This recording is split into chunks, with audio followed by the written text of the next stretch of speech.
Sora is an 18-year-old shut-in virgin with no friends, and he spends all of his time in a dark room playing games, eating energy bars, and drinking Gatorade. His partner in crime is his younger sister Shiro, an 11-year-old loli, who is also a shut-in, just like her brother, and she doesn't go to school. While you may think that they are just like you, they are actually very, very good at playing games. It would be an understatement to call them good, because they are like an urban legend in the world of games. They play as a team of 4 characters, whose names are always left blank, and that is why everyone calls them Team Blank. Sora and Shiro control 2 characters each at the same time and beat thousands of players at the same time, even when their opponents use cheat codes and mods to have unlimited mana. After one long gaming session, Shiro gets tired, so she puts her controllers under Sora's feet, so that he can play using all 4 accounts all by himself. Sora is already sleep-deprived from the past week, but his mama didn't raise a quitter, so he plays all night controlling 4 different characters on 4 different screens. In the morning, he suddenly gets an email, and Shiro tells him to receive it because it might be from a friend. Sora laughs, asking his sister when did she get so good at sarcasm. Shiro decides to check the mail herself, and to her surprise, has been addressed to Team Blank. Sora is curious because their identity has never been revealed to the world, and he checks the link attached to it, which turns out to be an invitation to a game of chess. Shiro tells her brother all the best as she goes back to sleep, but Sora wakes her up because she is the better chess player between the 2 of them. However, the opponent she is facing this time is really tricky, so Sora goes to back her up, saying that together they are Team Blank and they never lose. He makes the loli sit on his lap, making their FBI guy suspicious, and then they play chess with a stranger all day long, and after racking their brains out, they finally win. Shiro says that it was the hardest game she played in a while, and then suddenly, they get another mail from the same person, who says that this world must be a really bothersome place for talented gamers like them.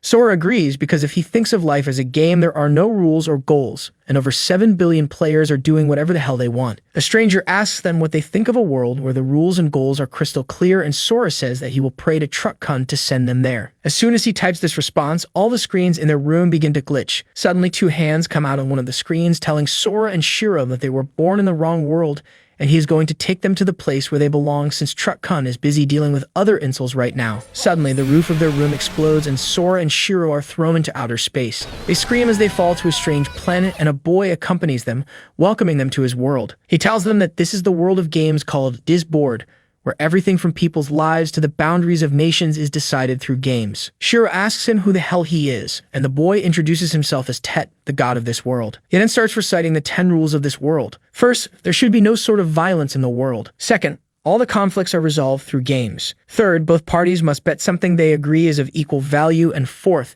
anything can be placed as a bet, and any game can be played. The 5th rule states that the challenge party has the right to decide the game and rules, and the 6th states that the bets made in the games must be upheld. The 7th rule says that conflicts between groups are decided by games between their designated representatives. The 8 rules state that being caught cheating means instant loss, and the 9th rule says that these rules can never be changed. Sora yells at Tet, telling him that this is not the time for a run-through of this world's rules, because they are about to hit the ground. They do so, but surprisingly, they are not even scratched. Tet looks down on Sora and tells him that the 10th and most important rule is to have fun, and with that, he vanishes, his voice echoing through the sky and telling Sora and Shiro that they will meet again soon. Sora and Shiro get up to see what is happening and find that they are in a different world with monsters like dragons, and they begin crying, realizing that maybe Earth was not a shitty place after all. They begin to head to the nearest human settlement and run into some thieves on the way. But even the thieves can't harm them without winning against them in a game, which again is an impossible task. After defeating them and taking everything they own, Sora learns the lore of this world. Long ago, there was a bloody and brutal war between the gods of this world who obtained the title of the true god. The war came to an end quickly after too much bloodshed, and no one won. The only god who did not participate in that war was Tet, the god of games, and he became the winner by default. After he became the true god, Tet cursed all other gods whose violence had ravaged this world, and then created the full list of 10 rules and declared them to the 16 races living in the world, telling them to use everything they have to rise up in the world. With that information, Sora and Shiro head to the nearby city, still trying to process a world where your worth is decided by how good of a gamer you are. Soon, they reach the capital city of Elkia, where a grand gambling tournament is being organized to select the next king. Sora learns the details from an old blonde hooker who is wearing too much makeup to conceal her age. She tells him that it was the wish of the late king to make the biggest gambler of their country the next king. She then points towards the pink-haired bitch who is almost in tears while playing a game and says that she is Steph, the granddaughter of the previous king, but because of his will, she has to play the game like everyone else. However, she will most probably lose because her opponent is the strongest player right now. Sora suddenly gets a glimpse of the hooker's loaded purse, and he challenges her to a game. He asks her to bet all the money she has, and in return he is going to bet himself and Shiro, telling the old hag that she can do anything she wants with them. While the woman is shocked, she accepts the conditions, because at least she can send Shiro to Epstein Island. After she and Sora swear by the rules, she begins distributing the cards and sneakily cheats to get full house, but Sora stuns her by revealing that he has a royal flush. She can't believe this, but Sora tells her that she lost according to the rules and takes away her purse. As they walk away, Shiro tells him that it was blatant cheating, and Sora says that Rule 8 says that they lose only if they are caught cheating, so it's fine as long as they don't get caught. After that, Sora books a room in the inn, while Shiro watches the match between Steph and her opponent. She can tell that Steph is going to lose the match because her opponent is cheating, but she can't understand how. Sora takes a look around the room and finds it hooded girls staring at them with glittering eyes. He suddenly realizes that magic exists in this world, and that is what the purple-haired bitch is using to cheat. Just as Steph is about to make her move, Sora goes to her and whispers in her ear that her opponent is cheating and then leaves for his room. Once they are settled in the room, Sora checks out the gadgets and the solar charger they brought with them when they came here and thinks that this much should be enough to help them.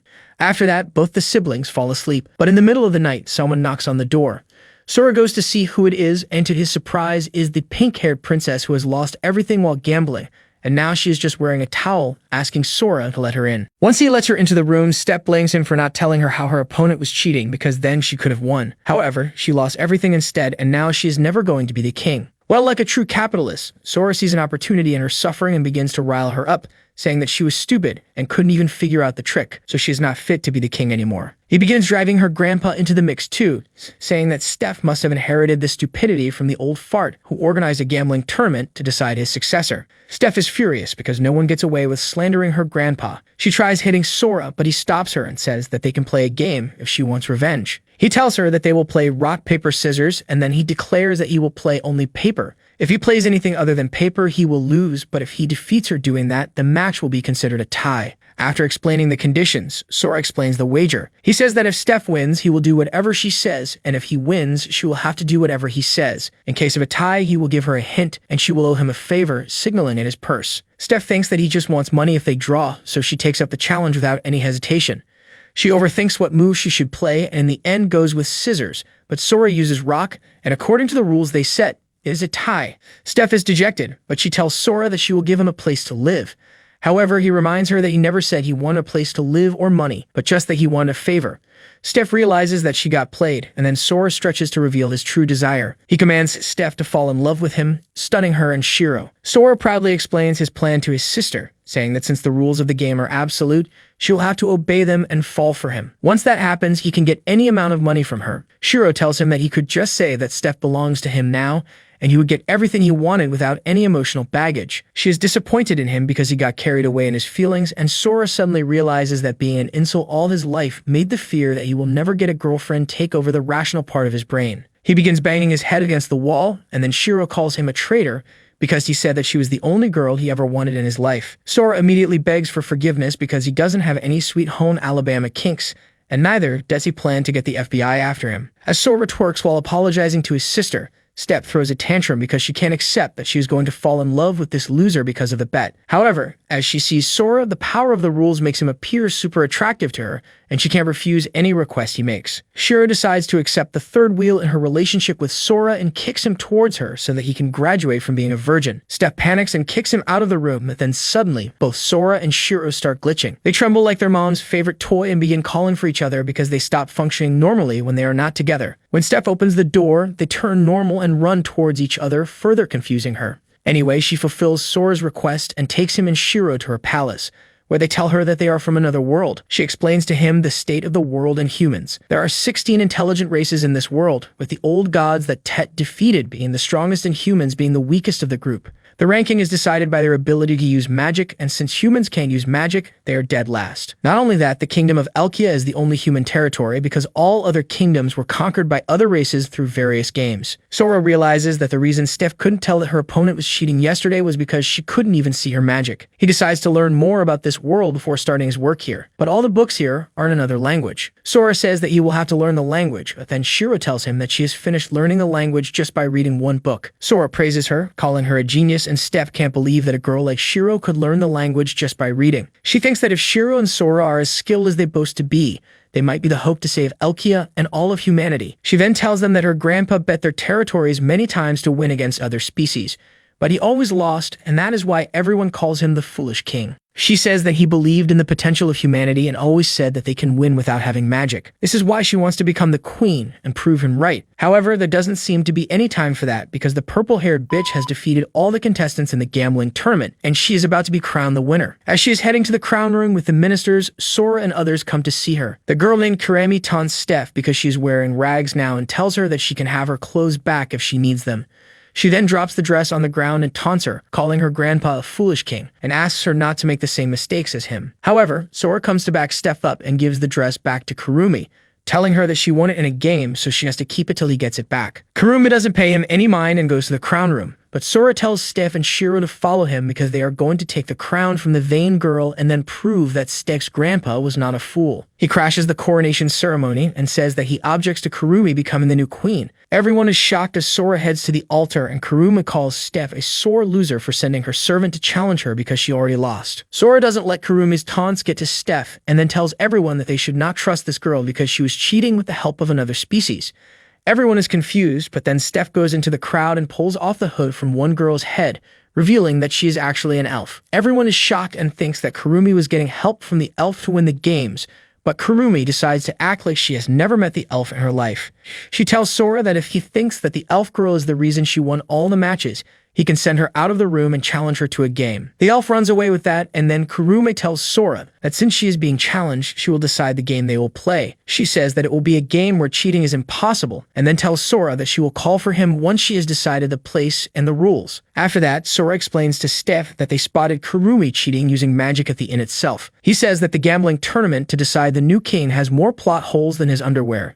He says that elves are probably manipulating Kurumi. First, they will help her to become the queen, and then she will hand over the throne to them along with the kingdom. That way, the elves will conquer humanity without even challenging their king directly. Steph is shocked to hear all this and says that since Sora called her out for cheating, Kurumi won't be able to use magic this time. Sora simply asks her if she has a single-digit IQ to believe that because Kurumi is definitely going to use magic, but not the kind that can be detected. Just then, Kurumi comes there to take him to the game site, and in the carriage, she admits that she is working with the elves. However, she says that she is doing this only for the sake of humanity, because the only hope they have of living in peace is by being under the protection of a stronger race. She tells Sora to see the bigger picture and surrender, but Sora and Shiro suddenly pull out their JoJo poses and say that they are not going to fold to such empty threats. Kurumi is disappointed with them and says that she will crush them in a game. She leads them to a castle, where she has prepared the game they will play. It is the life-size chess game from Harry Potter, and Kurumi says that the chess pieces have a will of their own, so just commanding them will be enough to make them move. Shiro says that playing chess is like taking candy from a baby, but Sora suddenly tells Kurumi that he and his sister are going to play as one player, so they will switch mid-game. Kurumi thinks that they will never find out the trick, so she confidently tells him to do as he pleases while her elf partner watches them through a magic pool. The game begins with Shiro controlling the white pieces, but Kurumi's pieces begin moving by defying the rules of chess. Sora realizes that this game of magic chess relies on the leader's charisma and the ability to command the troops, and that is what makes Kurumi's pieces able to do the unthinkable. While Kurumi is pulling out moves out of her ass, like sending the knight straight ahead in a line by jumping over a pawn, Shiro sticks to proper moves and gives her the first check. However, the problem arises when her pieces refuse to listen to her and get mauled by Kurumi's pieces. Sora realizes that since the pieces are sentient, they won't obey orders that will lead to them dying. Because of that, Shiro can't make any sacrifice play, and she keeps getting pushed back. She gets nervous because of that, and the pieces stop listening to simple commands as well. Shiro begins crying because she lost, but then Sora hugs her tightly before he takes command of the game. He suddenly shouts at his troops to get into attention, telling them that they will get serious rewards for winning this war. He promises all the survivors their personal harem and a full pension without taxes for the rest of their life. The pieces suddenly get fired up, and all of them jump into the battlefield together. Sora tells Shiro that this is not chess but real war, and they got to play it like that. He commands his pieces to make unreasonable moves and even sends the king to fight on the front lines. Kurumi tells him to stop because it is her chance, but Sora tells her that only an idiot gives his enemy the chance to move in a war. The desperate Kurumi tells her pawns to form a wall around the king, and then she decides to stop holding back her punches. She tells her king to step into the battle zone as well, and just as he does that, the morale of the black pawns rises up. The white pieces that attack them change their color and lose 50% of their rights, and Sora panics, realizing that Kurumi is using elven magic to brainwash his pieces. He tells his pieces to retreat, but it is too late since Kurumi has gotten full control of the board. Her queen is about to destroy Sora's king and end the game, and seeing no other way to win, Sora jumps into the chessboard himself to stop the attacking queen. He suddenly starts rizzing her up with all the experience from playing dating simulation games. He calls her beautiful and kind and asks her to leave her tyrant of a husband for him. He tells her that her king is a cruel man who uses brainwashing magic to make people into slaves and uses them as tools, and she should be better than him. The queen is moved by his words and she suddenly turns white, shocking everyone. Sora returns back to the balcony, but even after this success, he is nervous because the move he just pulled was a gamble, and he doesn't know if that is going to work anymore. He's about to break down, but then Shiro holds his hand and decides to share the command of their army. She clicks some pictures of Kurumi, who gets intimidated because Sora and Shiro have been using the smartphone to expose her. She tells her knight to attack the converted queen, but the knight is unable to do that, and he breaks down into tears before changing sides as well. No one understands what is going on except Sora and Shiro, who realize that now they can win this war without fighting. He suddenly starts manipulating the queen, telling her that her king has become mad to command his troops to attack her, but they cannot harm the queen they love. He sheds a tear or two as he tells the queen to save her people by defeating the tyrant king, and she suddenly turns red, and gradually the black troops begin turning red as well. Steph can't understand what is happening, but Sora tells her that this is a rebellion, and this is how they win wars without fighting. His words remind Steph of her late grandpa, who always used to say the same thing. He said that the next king should be smart enough to win wars without fighting, and should realize that humans can be strong in their own way because they are the weakest of the races. She looks at Sora with awe as he commands the white pieces to assist the red queen. Their combined forces corner Kurumi's pieces, and Sora tells her to surrender. However, Kurumi thinks that Sora is taking help from some other race, and if she lets him win, he will sell humanity out. So she becomes unhinged and ferociously commands her troops to fight back and kill the traitorous queen. The black soldiers march ahead and Shiro thinks that they can't win now, but then suddenly, the black king suddenly crumbles and dies. Sora explains that, like real wars, kings can be poisoned by their own subjects who are not even on the battlefield, and that is what killed their enemy king right now. Kurumi falls to her knees because she can't believe that she lost a random go, and Sora thinks that they only won because they come from a world where warfare is too common. He then puts Steph's dress on her shoulder and tells her that they will prove her grandfather right and show the world the true potential of humans. Steph is moved to tears as she thanks him, and then Kurumi also comes there, asking Sora which race is he getting help from.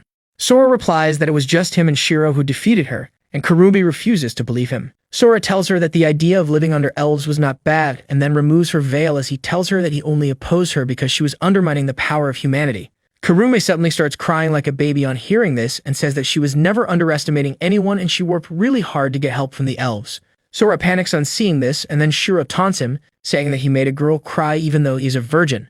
Anyway, after winning that game, Sora earns the right to become the king, but he tells the old minister that since he and Shiro won together, they should both be kings. The minister says that cannot happen according to the laws, and Sora says he will become the king then. However, Shiro objects to that, saying that Sora will create a harem if he becomes the king, and she won't allow it. So they challenge each other to see who will become the next king. And after 3 days of playing cards without a break, they realize that the rule never said that there needs to just be one king.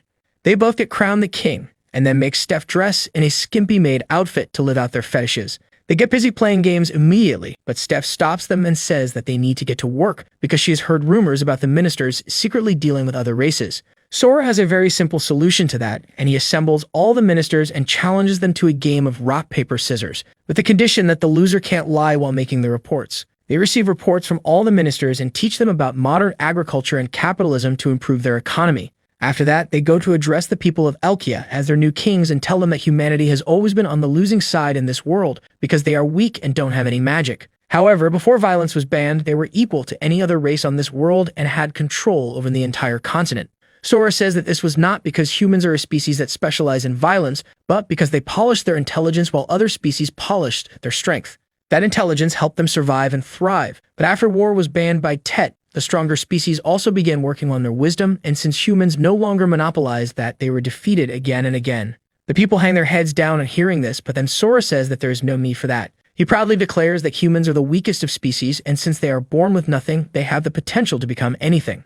Sora and Shiro swear to be the kings of humanity, and suddenly the race piece, which signifies the representative authority of a race, appears before them. Sora swears that they will fight like the weak do and defeat even the strongest of races. The public begins cheering for them, and as Sora grabs the race piece, he declares war on all the other races in the world, saying that he will take back all the territory they have lost.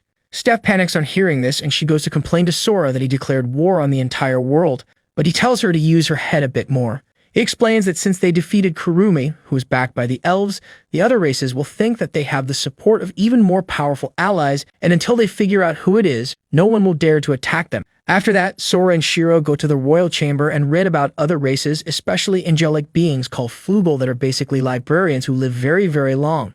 Sora thinks that things would be a lot easier if they got one on their side when suddenly everything around them freezes in time and Tet makes his appearance. He teleports them outside and asks what they think of his world. Sora says that the odds are stacked overwhelmingly against them, and that is the best thing a hardcore gamer can ask for. Tet is glad to hear that, and then Sora asks him if winning the race pieces of all 16 races can get them a ticket to challenge Tet himself for the title of the true god. He affirms, and then Sora asks him if he brought them into this world because he lost to them for the first time in his life and couldn't live with that. Tet smirks and affirms, saying that he won't let them quit while they are ahead and get the scores even with them when they play the next time.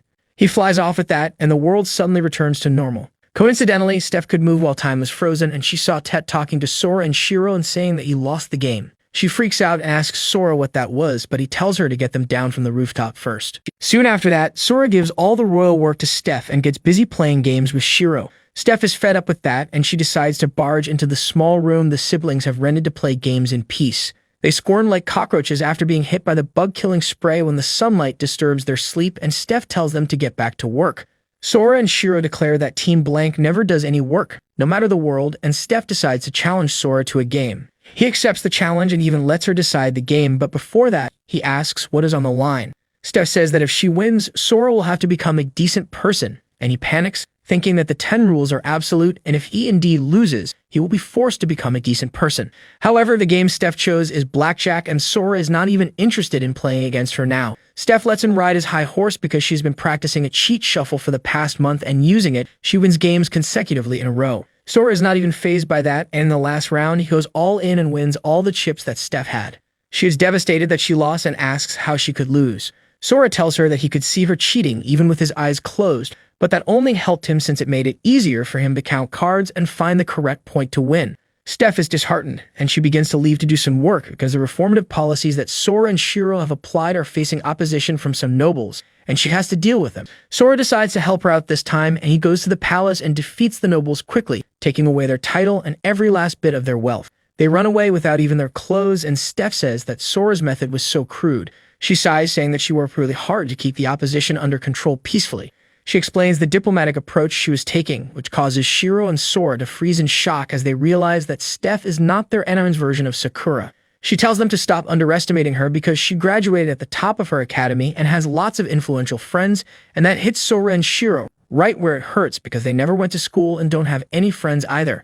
They are really jealous of Steph now, and as their reward for winning the game just now, they make her dress like a furry and take her out on a walk in the market. Sora and Shiro get more nervous than her on seeing people, even though she is the one wearing a tail and fake ears. The people seem wary of them, and Steph says this is because she looks like a warbeast, who are the 14th race according to magic, but their kingdom is the 3rd largest one in the world. Sora is shocked to hear this, and his fetishes for seeing cute furry lolis wake up. He declares that they will conquer the country of warbeasts first, and Steph tells him to stop being stupid. Anyway, Sora and Shiro leave to search for something in the market, leaving Steph tied to a pole like a real dog. She finds them soon and challenges Sora to a game again, saying that she will make him a fulfilled man if he loses. Sora is ready to lose the game instantly, but Shiro takes up the challenge instead of him. Steph bets her on the gender of the people who pass the road next, and Shiro wins that easily by applying advanced statistics. She takes Steph's underwear and wears it as a head, but Steph is not yet ready to give up. She challenges the siblings again and again, losing every time. Eventually, she is barely wearing an apron, but this bitch is an exhibitionist, and she challenges Sora again. She bets that pigeons on the nearby roof will fly away in 30 seconds, but Sora tells her to make it 3 and then throws a stone at them, causing them all to fly away. Steph is defeated mentally now, and she asks why she can't even win games of chance.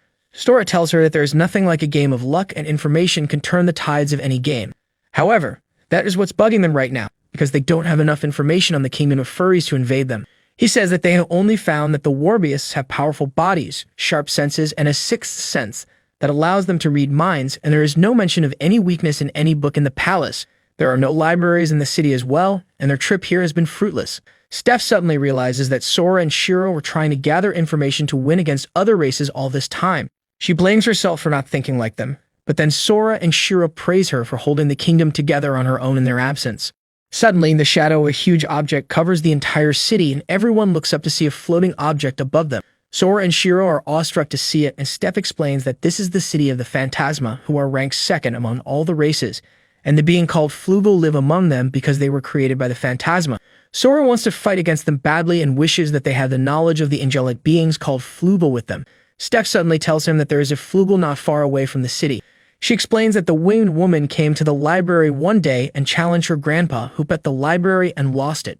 Sora gets furious on hearing that her stupid grandpa bet the only hope of humanity and flips her the bird as he goes to the library. They reach there later in the evening, and Steph warns him that Flugels are an artificial race that were created to kill gods in the ancient war. Sora is even more excited to see her now, and as he opens the door to the library, is awed by how grand it is from inside. Suddenly, the winged woman they were looking for descends from the top, and Sora immediately realizes that she is bad news. The woman introduces herself as Jibril and asks Sora and Shiro what she can do for the new kings of humanity. Sora gets to business and tells her that he wants the library, and she asks if he is challenging her to a game. She tells him that before the 10 rules were applied, the Flugel collected heads of the dragons and gods they defeated, but now they just collect books. She says that their libraries are more precious to them than their lives and asks Sora what he can bet in return. Sora says that he will bet 40,000 books from their world, and Jibril spits her tea on Shiro's face at this mouth-watering offer. Sora shows her his tablet that has all the books he downloaded to help him in quiz games, and Jibril starts drooling over it. However, she refuses to believe that they are from another world, and summoning creatures from another world requires such a huge amount of magic that not even the old gods can do it. To confirm her suspicions, she says she will need to do a body check, and Sora immediately agrees, saying that she will have to let him touch her special place in return as well.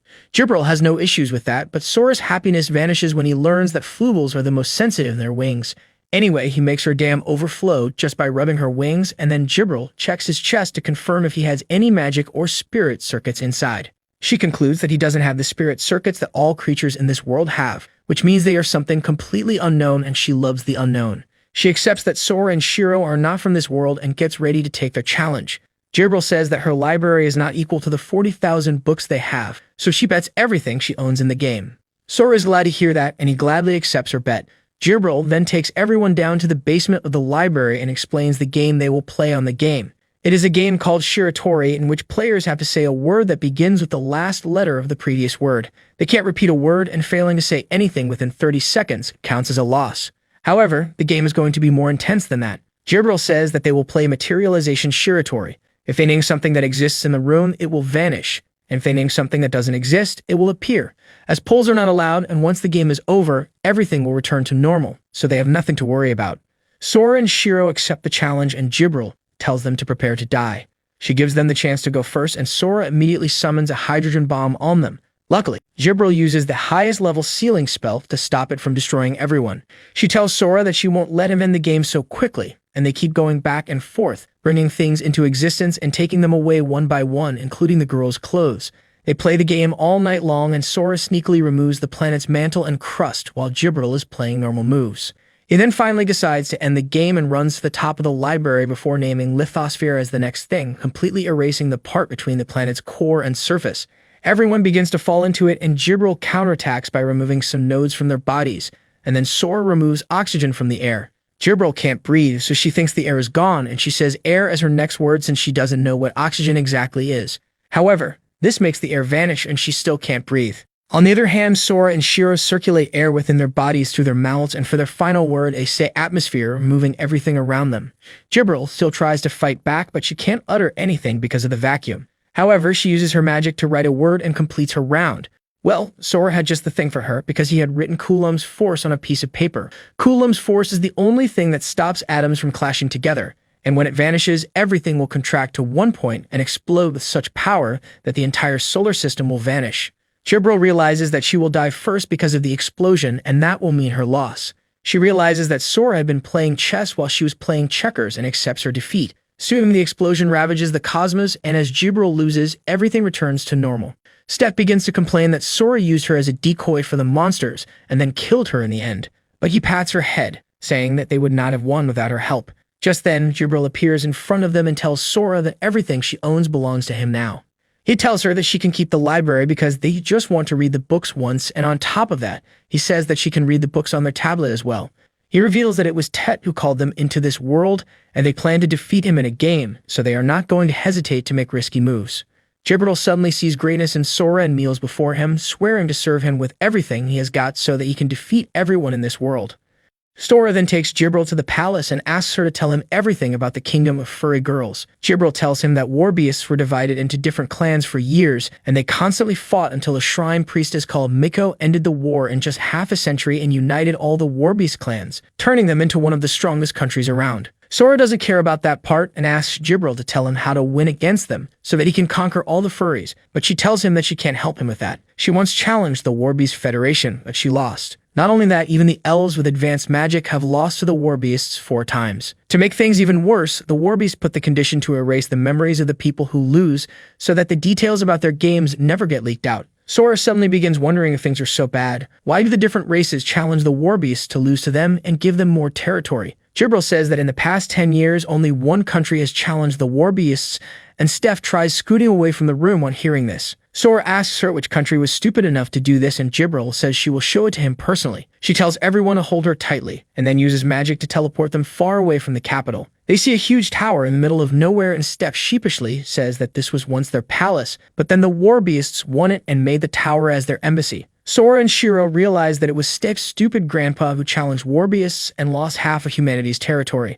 As they come back to the library, Sora is in despair and says that Steph's grandpa was really a fool to challenge the war beasts, thinking he would get lucky one day and win against them. Steph suddenly starts crying as she asks Sora not to insult her grandpa and then runs away. As she is looking at the ribbon that she always wears, she finds a key in it that her grandpa once told her about. He called it the key to hope and asked her to give it to someone who she could trust with humanity's future. She says she won't give it to Sora because he doesn't respect her grandpa, when suddenly, Gibril pops up from the wall behind her, freaking her out. She tells Steph that she should return to the library at once to sort the issue between her and Sora, and she reluctantly goes there. While she hides behind the wall, she hears Sora saying that no sane man would challenge an enemy he can't beat 8 times in a row. He begins marking the places Steph's grandpa bet and says that only the last castle he bet was worth anything. He says that it doesn't make sense because Steph's grandpa must have had some kind of plan, but he can't guess what it is. He suddenly realizes that the old king stopped challenging the war beasts after 8 times because he got what he wanted, and he thinks that it can help them win against them. Gibril asks him why he is so determined to see humanity in such a high esteem, and Sora says that he isn't. He says that humans simply suck, and they are losers without any special abilities, and that includes him too. Steph is hurt by this and begins walking away, but then Sora says that while most humans are trash, some are genuinely exceptional, like Shiro, that encompass the true potential of humanity. He says that he met her 8 years ago and she was much smarter and more perceptive than him, which made him hope to be more like her. He then tells Gibril that in their world, humans can fly in the air and reach the moon because of some people who had real talent, and they did not stop even when others judged them. Sora says that his job is to find the potential in humans here, and that is why he wants to believe in the old king. Steph starts crying on hearing this, and she goes to Sora to give him the key. They immediately head to the king's chamber in the palace, and with just a little bit of looking, they unlock the puzzle that opens the passage to a secret chamber. Sora unlocks it, hoping to find the old king's corn collection, but to his surprise, he finds a secret study where the old man has left a message for his successors. He writes that since war beasts thought that humans could not be a threat to them, they didn't wipe his memories to make him try again and again. He used that opportunity to learn as much as he could about their game and compiled it. Even though he was called a foolish king because of that and he had sworn not to tell anyone about it, he hoped that this information would help the king that came after his death. He wanted the next king to be humanity's greatest gambler so he could take one last risk and defeat the war beasts, restoring humans to their former glory. Sora gives the king's diary to Steph, telling her that her grandpa was a great man who pretended to be a fool for the sake of their future, and she breaks down into tears. The next morning, Sora and his group head to the Tower of War Beasts that serves as the embassy. An old furry man named Ino welcomes them and asks if they are here to meet the representative of the war beasts. Sora affirms and says they should start the meeting right away, but Steph is terrified because she is sure that war beasts can read their minds. They are shocked to find giant televisions and an elevator inside the embassy, and while Ino and Gibril keep throwing shade at each other, they reach the top floor where the lowly wolf girl named Izuna comes out to greet them as the representative of the war beasts. Sora and Shiro immediately start cuddling with her, but Ino tells them to keep their hands away from his granddaughter or he will rip them apart personally. Anyway, they sit down to talk, and the old man asks them what they are here for. Sora says he is here to challenge him to a game to win Izuna's used underwear, and he bets Steph's clothes in return. Ino gets furious at this, but Sora was just riling him up to check if he can read minds. He finds that war beasts just use their sharp senses and intuition to read the emotions of the other person, but he can do that too. Ino sees his calm heartbeat and realizes that Sora is not bluffing. With that out of the way, Sora says that he is here to challenge the Warbeast Nation as the king of humanity. He offers everything they own in exchange for the entire Warbeast territory, shocking everyone. Sora and Shiro then begin doing an analysis of the strategy that Warbeasts use. They say that they wipe the loser's memories of the game so that they don't know what the game is when they try playing it next time. This gives the Warbeasts an unfair advantage, and they can change the rules and cheat as much as they like. He then moves on to the fact that elves lost to them 4 times despite being great at using magic, which means that the game was something that does not rely on physical abilities or magic alone. He says that it definitely must be a video game, because only the Warbeasts have such advanced technology. To further prove his point, he remarks that Jibril couldn't remember the TVs outside even though she has challenged the Warbeasts, and it means that TVs are connected to the game memories that were wiped from her. Sora then tells the old man that their greatest mistake was underestimating Steph's grandpa and not wiping his memories because he found the loophole in their bet and made sure that someone found out about his discoveries after his death. Since the Warbeasts couldn't predict that, it was already clear to him that they can't read people's minds at all. Sora says that if they give this information to the elves,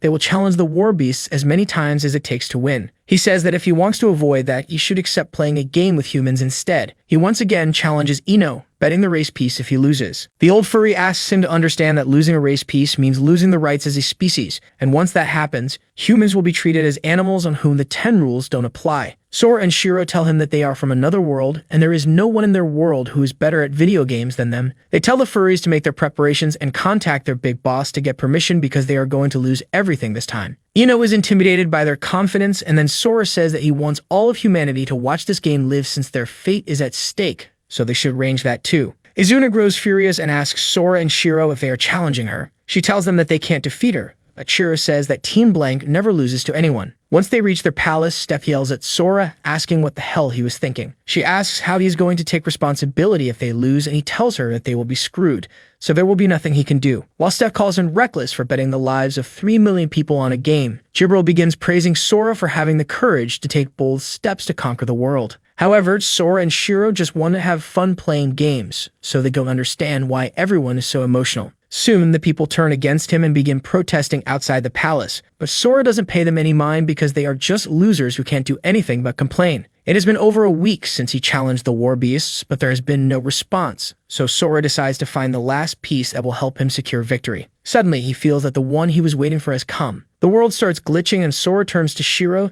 telling her to have faith in Team Blank. He says that they will always win every game they ever play, and he is going to get the last weapon for their game against the Warbeasts. He begins walking away, and as Shiro tries to reach him, he suddenly vanishes. The next morning, as Shiro wakes up, she finds that Sora is no longer with her. She begins trembling because of anxiety, and when Steph comes to check on her, she asks her about Sora. However, Steph asks who the hell Sora is, and Shiro suddenly feels the ground under her feet slip. Shiro suddenly recalls her past. She was a natural genius who was sent to a special facility even before she turned 1 year old. She was tested against many people by playing games that required intelligence, but it was boring for her because no one could match her. Then one day when she was 3 years old, Sora came to play with her. He did just what the adults would want him to do and faked smiles at them. Shiro could tell that he was empty inside, but their meeting changed their lives forever, and they became sworn siblings. However, now even her memories of Sora are starting to fade away. Shiro freaks out, and the world loses color for her. She runs to their shabby room and finds that Sora is not there too. Jibril comes to see her, and she calls her master instead of Sora, whom she claims to not know. Jibril tells Shiro that she was the one who defeated her, commanded Steph to fall in love with her, and even found out the secret of the Warbeasts game. Shiro falls into depression because of that, and Jibril thinks that she played a game with some other race without telling them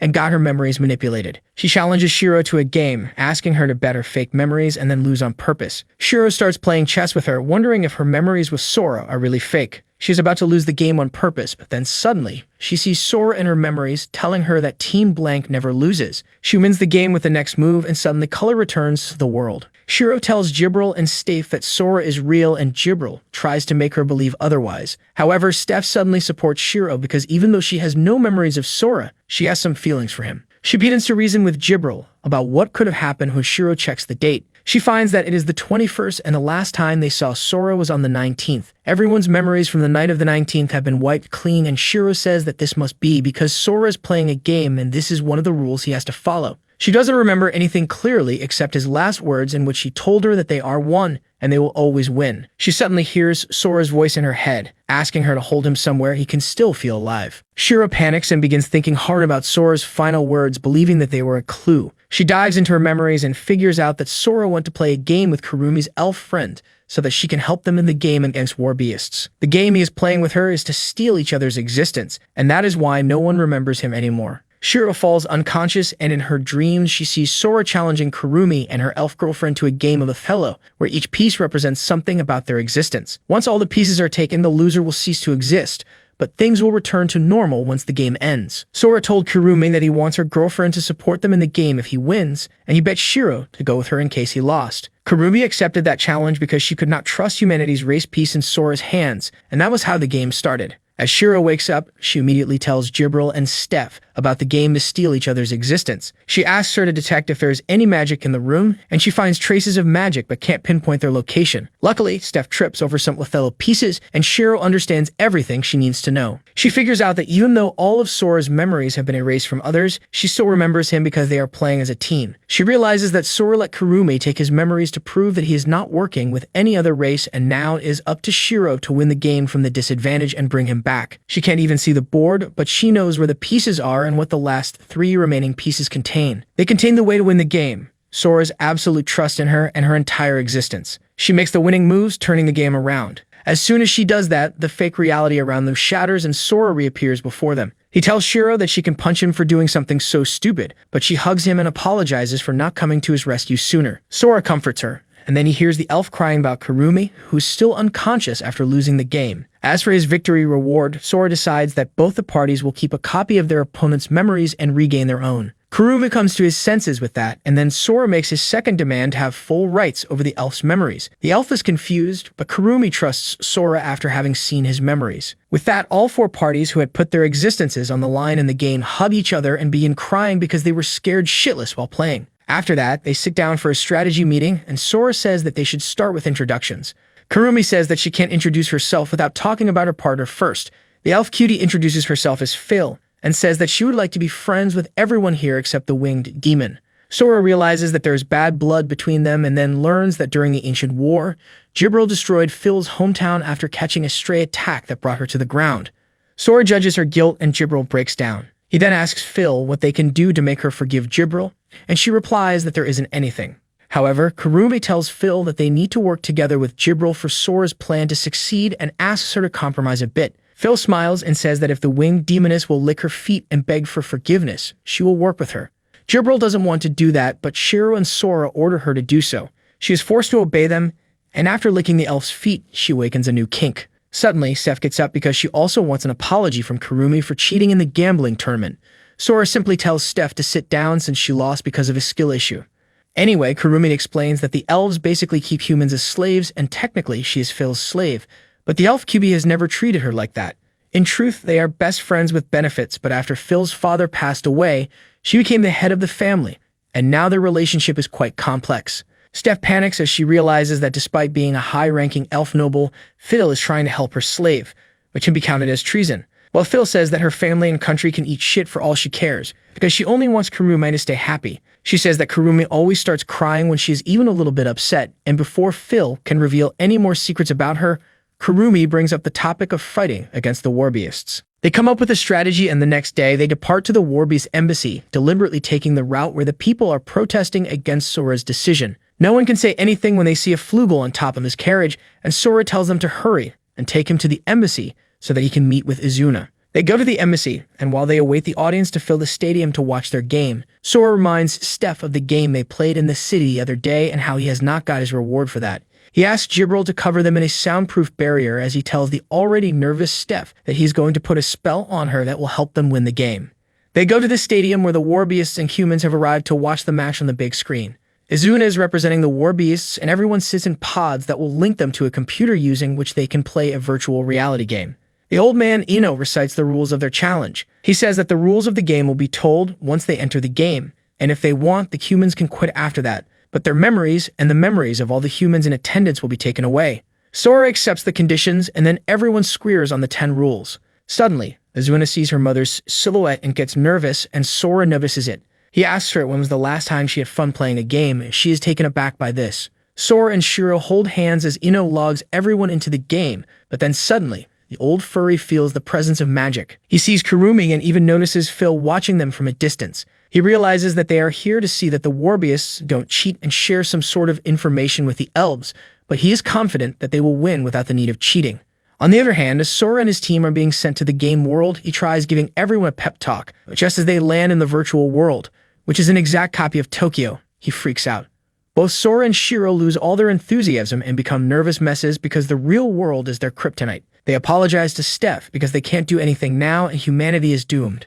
While they are trembling, the game's intro song is played on a large holographic screen, and then Ino appears on it to recite the rules. He says that this game named Bullet of Love 2 is placed in a fictional world, and Sora suddenly gets his energy back. He asks the old furry to repeat what he said, and Ino says that they are in a fictional sci-fi world that is popular in their country, so they chose it as the game setting. Sora yells at him for not saying this beforehand because he almost got a heart attack. He then shakes Shiro, telling her not to worry because this is the world of a game, and she starts feeling better too. After that, Ino resumes reciting the rules of the game. He says that it is just a regular FPS shooter game with a twist. In this world, all the girls are thirsting after the players, and they have to shoot them with the love guns that are powered by their love energy. They can gain love energy by shooting the NPCs, and if they shoot an enemy player, he or she will turn into a love slave. Sora's team's goal is to shoot Azuna to turn her into their love slave, while she has to shoot them all and turn them into her harem. Sora thanks the old man for the rules and says that he will take things from here. He suddenly shoots an NPC who is trying to climb on their truck to recharge his gun. Steph is clumsy and lets the NPCs cling to her, losing all of her love energy, and then the NPCs leave her all alone. They escape from the NPCs, and Sora asks Ino what happens if they shoot a teammate. He replies that the teammate gets some love energy from that, but he or she also turns into their love slave for a short period. Before he can even complete the sentence, Shiro shoots Sora, turning her into her lover, but then Jibril shoots Shiro because she is suddenly into Lolis. Luckily, Shiro snaps out of it quickly, and she tells Jibril that she will be punished later. Just then, Steph comes running towards them, and Sora shoots her because he doesn't want to be bothered. Steph goes crazy after him, so he tells her to point the gun at the ground and shoot. Steph shoots only after the effect of Sora's love bullet vanishes and the bullet bounces back to hit her. Steph suddenly starts feeling attracted to herself. Sora tells Shiro that they should capitalize on the ricochet of the bullets, and then says that they should keep their running to a minimum because their stamina is still like the real world. They leave Steph by herself and rush ahead to start the game. While Sora tries getting the NPCs to lose their clothes using his bullets, Azuna coldly moves ahead to defeat his team. She feels frustrated because Sora is having fun when so many lives are on the line and because she has never felt like that while playing a game. Suddenly, she hears Shiro's footsteps at a distance, and she shoots at her, bouncing her bullet around to hit her. However, her shot doesn't hit Shiro, and Azuna panics. Shiro runs towards her, and when Azuna shoots her again, she counters her bullet by bouncing around her own bullet and intercepting it.